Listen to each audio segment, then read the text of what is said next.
बिना मतलब 38 दिन तक जेल में भी डाल दिया था। बीजेपी से लड़ाई थी। अब फिर लोग कल हमारे गोविंद डोटासरा जी कह रहे कि राजेंद्र गुड्डा तो बीजेपी से मिला हुआ है।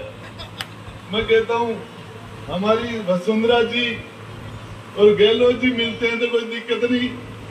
मैं नरेंद्र जी खिचड़ी यहां बैठ गए तो दिक्कत हो गई। अब ये तो सरकारी प्रोग्राम है। मैं आपको एक ही बात बताना चाह रहा हूं, एक ही बात कि मुझे तो सांसद महोदय दूसरा काम भी नहीं आता।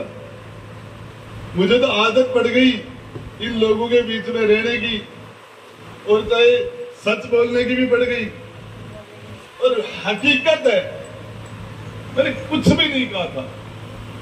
मैंने सिर्फ इतना सा कहा था कि यार मणिपुर की बात कर रहे हो, महिलाओं के साथ तो अत्याचार बुरे काम हमारे राजस्थान में ज्यादा हो रहे हैं, इसको भी देखो।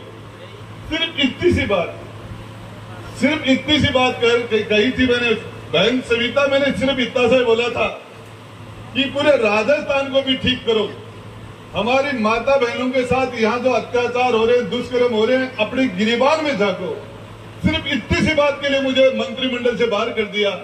मेरे से इस्तीफा मांग लेते, मेरे इस्तीफा दे देता। मुझे बुला के नोटिस देते, पूछते, सीधा। अरे जज भी पूछता है, सबसे पहले मुकदमा चलता है तो मुकदमा पुलिस में दर्ज होता है।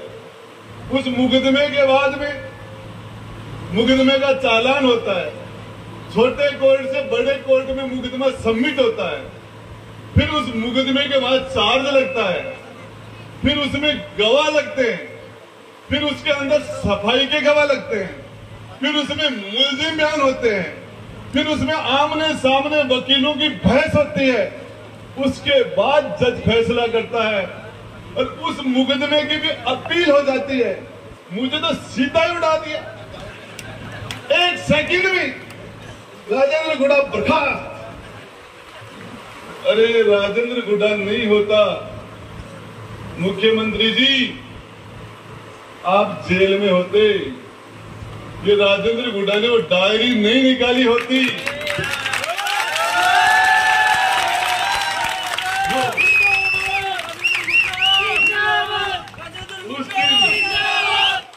उस दिन मुख्यमंत्री ने जिस तरीके से कहा, गुड्डा सब कुछ तेरे हाथ में है आज मेरा, और उसके बाद आपके भाई ने 9वीं मंजिल पे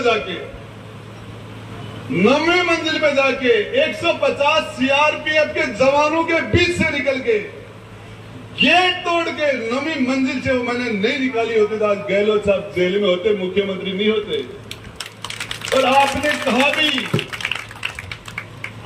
कहा भी बेटे के जन्मदिन पर आए कि राजेंद्र गुड्डा नहीं होता तो मुख्यमंत्री में नहीं होता। आपने कहा था, ऐसी क्या कह दिया? मैंने तो सिर्फ इतना सा ही कहा था कि राजस्थान में महिलाओं के साथ दुष्कर्म हो रहे हैं। आपने मुझे विधानसभा में भेजा भी इसीलिए था कि मैं वहां जाके सच बोलूं। हमारी बहन बेटियों ने मुझे वोट देकर राजस्थान की विधानसभा में भेजा था। इन हमारी बहन बेटियों ने आपके वोट से मैं विधानसभा में गया था। और उसके बाद में जब आप हमारी बहन बेटियों की हमें हिफाजत नहीं कर पा रहे थे, इनके साथ रोज दुष्कर्म हो रहे थे, तो मैं उस पर बोल गया। राजस्थान की सबसे बड़ी पंचायत में ये मेरा गुनाह हो गया। तो मैं कहता हूं चाहे कुछ भी हो जाए, इस उदयपुरवाटी की जनता आपका प्रतिनिधि हूं, पूरी ताकत से लड़ता रहूंगा। चाहे विधानसभा में रहो, चाहे हार जाए, चाहे जीत जाओ, चाहे जेल में रहो, चाहे बाहर रहो, मरते दम तक इस उदयपुरवाटी शेखावाटी के लोगों की हिफाजत के लिए आखिरी दम तक लड़ता रहूंगा। आप सब लोगों ने शानदार कार्य